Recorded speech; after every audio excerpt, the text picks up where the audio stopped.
সময়ের সাথে বহুমুখী চ্যালেঞ্জের মুখোমুখি হচ্ছে বিশ্ব। উত্তেজনা বিরাজ করছে মধ্যপ্রাচ্য সহ বেশ কিছু অঞ্চলে।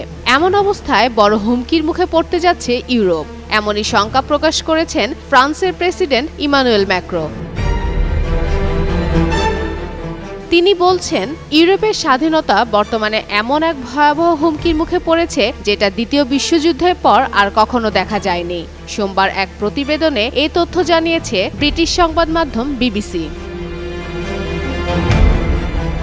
রাজধানী প্যারিসে ফরাসি সশস্ত্র বাহিনী উদ্দেশ্যে দেওয়া এক ভাষণে ম্যাক্রো বলেন, আমরা এক গুরুত্বপূর্ণ সন্ধিক্ষণে অবস্থান করছি, যেখানে বৈশ্বিক রাজনীতি অত্যন্ত জটিল ও অনিশ্চয়তা হয়ে উঠেছে।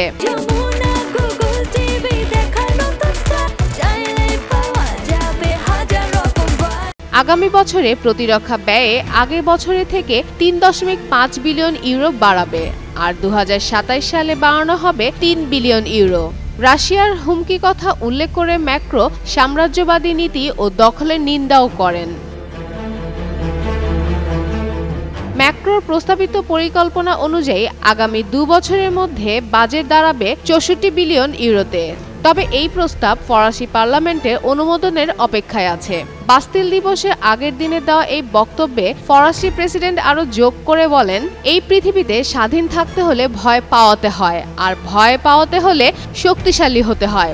তিনি আরও বলেন, বিশ্বে পারমাণবিক শক্তির প্রত্যাবর্তন বড় ধরনের সংঘাতের কারণ হতে পারে।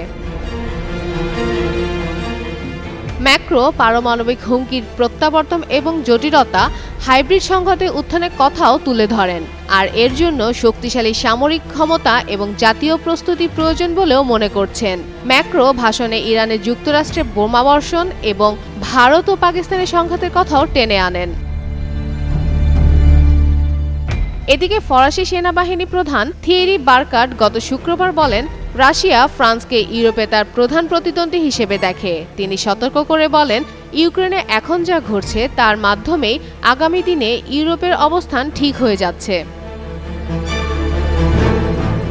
ফাতেমা ফাতেজান, যুগান্তর নিউজ।